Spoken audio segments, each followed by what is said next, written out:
أعوذ بالله السميع العليم بسم الله الرحمن الرحيم الحمد لله رب العالمين وبه نستعين على أمور الدين وعلى آله وصحبه ومن تبع ووالاه سبحانك لا علم لنا إلا ما علمتنا إنك أنت العليم الحكيم رب اشرح لي صدري ويسر لي أمري واحلل عقدة من lisani yafqahu qawli.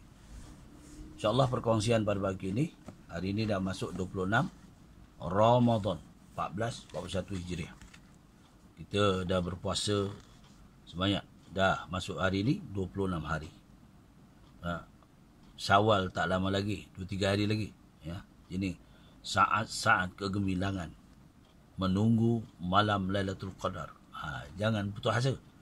Lagi tak habis Ramadan. Tunggulah. Penantian tetap menanti. Ya, setiap hari dengan azam, cita-cita. Mudah-mudahan kita memperoleh dengan izin Allah Subhanahu Wa Taala. Ya. Tanazzalul malaikatu war-ruhu fiha biiznillah.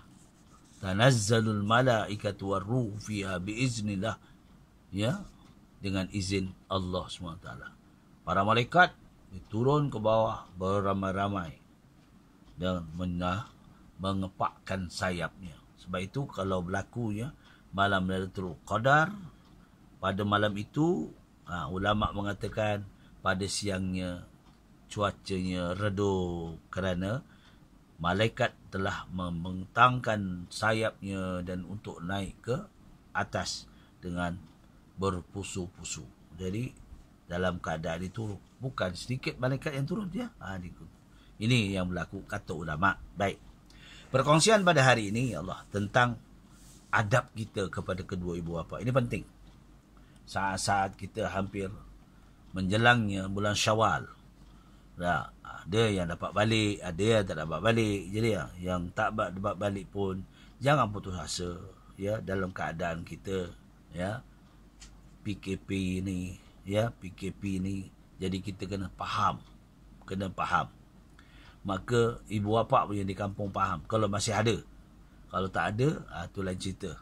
Ya, jadi hormat kepada kedua ibu bapa itu adab. Sangat penting, sangat tertutup. Kerana pernah sahabat bertanya 3 pagi kepada Rasulullah sallallahu alaihi wasallam. Ma afdalul a'mal ya Rasulullah? Apa sebaik-baik amalan? Rasulullah jawab, as-salatu ala miqatiha. Sembahyanglah kamu pada awal waktu. Azan saja habis, terus bayang sunat, iqamah, sembahyang secara berjemaah.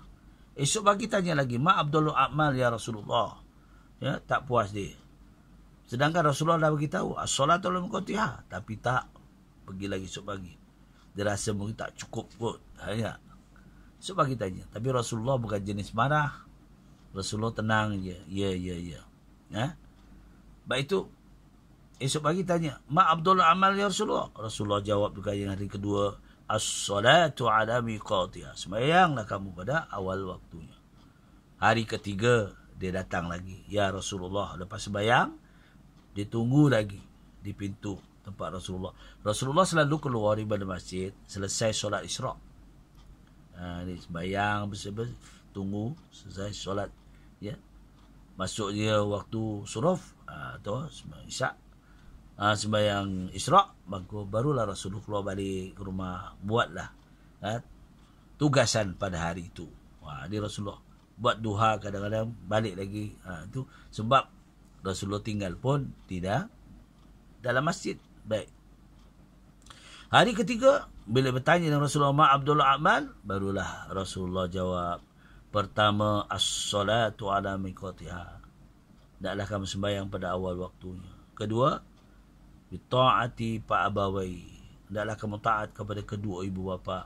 Ketiga, fi sabilillah. Hendaklah kamu berjuang pada jalan Allah Ta'ala. Baik. Jadi hari ini kita kongsikan tentang adab terhadap kedua ibu bapa kita. Ya. Adab seorang anak terhadap kedua ibu bapa. Ada 12 perkara. Kena jaga ni, perhatikan 12. Ya, bukan 1, bukan 2, bukan 3, 12. Perhatikan untuk kongsi sama. Pertamanya, hendaklah ia mendengar dan mengikut segala perkataan ibu bapa. Jangan bangkang. Jangan bangkang. Jangan sekali-kali bangkang. Mak bapak bagi nasihat, ya ada. Ni. Hormati. Sebab mak bapak ni selalu mendoakan kita. Mak bapak ni selalu mengharapkan kita ni jadi orang yang berjaya. Walaupun mak bapak tidak mampu setakat mana je di kampung. Mengait kelapa je tak? Duduk di kampung, ngopek kelapa, nebas rumput, itu tugasan di kampung. Ya. Jadi kita kena bicara kita, walaupun kita satu masa kita lebih pandai daripada mak bapak, tapi dialah merupakan orang yang menjadi pendidik untuk kita. Orang yang pertama mengasuh kita. Kerana tanpa dia, tampalah kita. Baik. Yang keduanya, hendaklah ia berdiri ketika ibu bapa berdiri kerana menghormatinya. Mak bapak dia sembang, Assalamualaikum, Waalaikumsalam. Kita cepat bangun. Hormat pada kedua ibu bapa. Sebab ini yang penting. Jangan pula dia bercakap, kita duduk. Dengar. Jangan. Kecuali dia memberi izin. Duduk, tak apa. Abah nak cakap. Mak nak cakap. Okey. Yang ketiganya, hendaklah ia menjunjung segala perintah keduanya. Menjunjung. Menghargai. Kalau menghargai. Menjunjung ni kata menghargai. Mak bapak suruh gini, ya. Jangan. Nantilah dulu. Ini masalah. Kita ni sekarang, bila kita dah canggih, kita sibuk dengan WhatsApp. Sibuk dengan tu. Bila ayah suruh, mak suruh. Kejap lagi. Tak boleh. Ini kena jaga, ya. Yang ketiganya, hendaklah ia menjunjung segala perintah keduanya. Ya, menjunjung. Ya, yang keempatnya, jangan ia berjalan di hadapan kedua ibu bapa. Ni. Berjalan, mak bapak dengan duduk, kita relax. Tunduk tidak jalan. Langkah je kedua. Jangan. Ini anak kurang ajar betul. Kita dulu dididik di kampung. Mak tu rehat, bapak duduk, sembang dua. Kita kena cari jalan yang tidak membelakangi dia dan tidak mendepani dia. Yalah, rumah di kampung dulu besar. Beza, ya. Kita duduk di sini, ada yang duduk di flat, ada duduk di Pangsopuri, ada duduk di kondo, ada duduk di teres. So mana, ya tak? Kalau di kampung biasalah. Ya. Cuba bayangkan. Punya tekun dan rajin. Orang dulu-dulu membina rumah. Kalau kita fikirkan. Tanah tu dibina semua. Rumah. Tiangnya untuk ruang tamu je, tiang ada 17. Kalau dipikir-fikirlah, ya. Tapi habis begitulah, ya dah. Orang dulu-dulu. Demikian anak yang ramai. Boleh main bola dalam rumah. Kita hari ni nak main bola apa? Ya. Lompat ni sampai dinding ke dinding. Tapi itulah.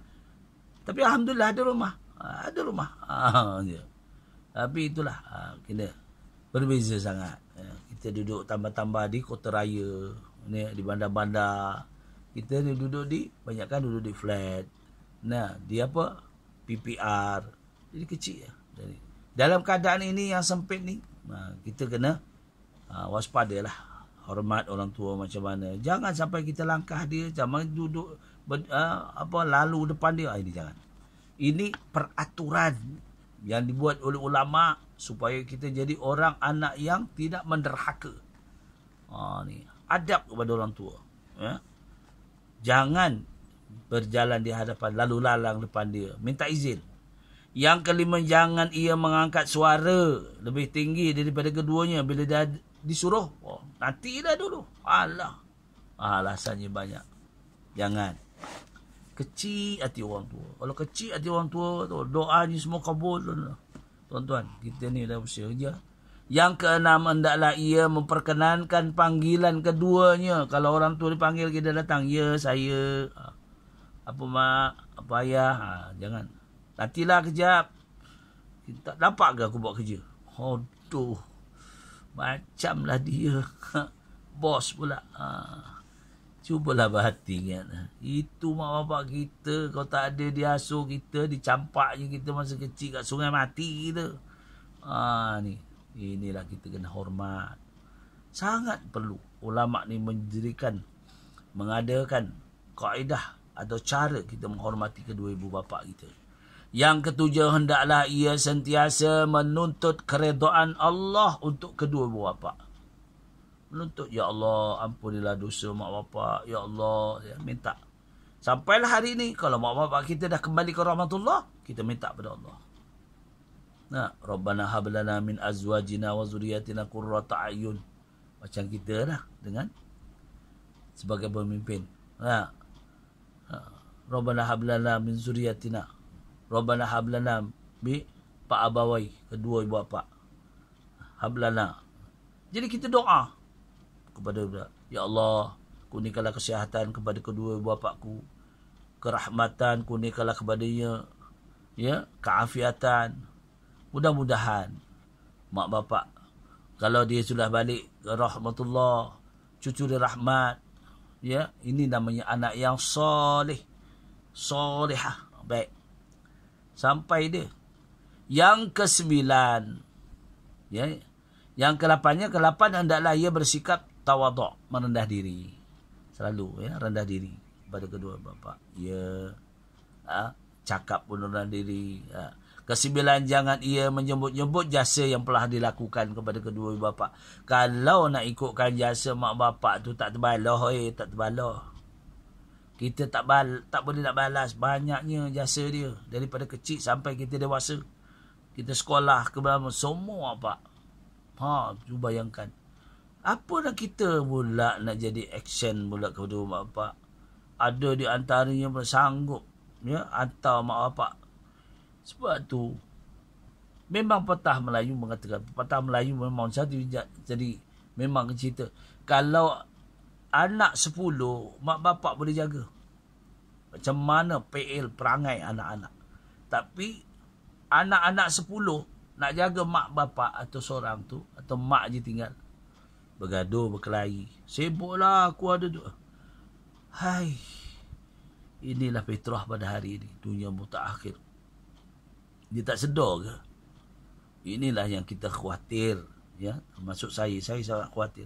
Tapi saya tak merasalah untuk tapi kita doakan setiap waktu, setiap masa, ya, kita doa mak bapak kita semoga dicucur rahmat oleh Allah SWT. Mudah-mudahan bila kita juga kembali nanti satu masa kita jumpalah dengan mak bapak kita, insya-Allah. Mudah-mudahan dengan izin Allah. Ya. 9 tadi, jangan menyebut-nyebut jasa kita. Ini misalan contoh, mak ni dah habis ke duit, aku bagi dulu dalam akaun tu. Tengoklah mak, dah habis dah. Jadi kita bagi berapa banyak. Yang ke-10, jangan ia melihat kepada kedua dengan pandangan yang menghina. Jijik sangat, ya, malu sangat. Itu bapak kita. Kita hiasilah, kerana dia merupakan azimat untuk kita. Ya. Yang ke-11, jangan ia memasamkan muka di hadapan kedua ibu bapa kita. Ada masalah, kita relax, ceria saja. Ni. Ya. Ini perkongsian kita pada pagi ini. Yang ke-12 yang akhirnya, jangan ia musafir atau berjalan tanpa minta izin. Ni keluar je. Mana si Mina ada? Keluar dah. Mak bapak pun tak tahu. Ya, bukan dulu, sekarang mak bapak kalau berjalan pun ada handphone. Ada WhatsApp. Dulu lain lah. Harapkan telefon di rumah. Itu pun kalau ada. Telefon di pekan. Itu pun dah terpotong tali telefon. Tergantung-gantung. Ya. Tak ada dah. Pakai duit seri 20 sen, 90 sen. Itu dulu. Sekarang ni dah ada sentiasa dalam poket mak bapak tu. Ya. Dalam beg ada. Ni kita, walaupun kita kena hormat. Jadi kita selalu, ya, bertanya, menghormati. Inilah yang penting. Jadi 12 perkara ini kita kongsikan sama supaya kita beringat, tanpa dia, tanpalah kita. Mudah-mudahan, ya. Sebab inilah jasa kepada mak bapak, Allah akan bagi kita, ya, kelebihan, fadilat yang sangat banyak. Menghormati kedua ibu bapa kita. Perkongsian, mudah-mudahan kita redha dengan apa yang Allah berikan kepada kita. dan kedai redha. Ada mak bapak masih ada pada kita. Kalau kita tak ada, ya, jauhan dah pergi, inilah kita sentiasa kirim, ya, Ummul Fatihah. Mudah-mudahan, ya, sama-sama kita membaca Ummul Fatihah untuk kedua ibu bapa kita. Aku, ya, sudahi Al-Fatihah. Aku liqauli hadza astaghfirullahalazim wa lakum wa billahi taufiq wal hidayah. Wassalamualaikum warahmatullahi wabarakatuh. A'udzu billahi minasyaitonir rajim. Bismillahirrahmanirrahim. Alhamdulillahi rabbil alamin. Ar-Rahmanir Rahim. Maliki yaumiddin. Iyyaka na'budu wa iyyaka nasta'in. Ihdinas siratal mustaqim. صراط الذين أنعمت عليهم غير المغضوب عليهم ولا الضالين آمين.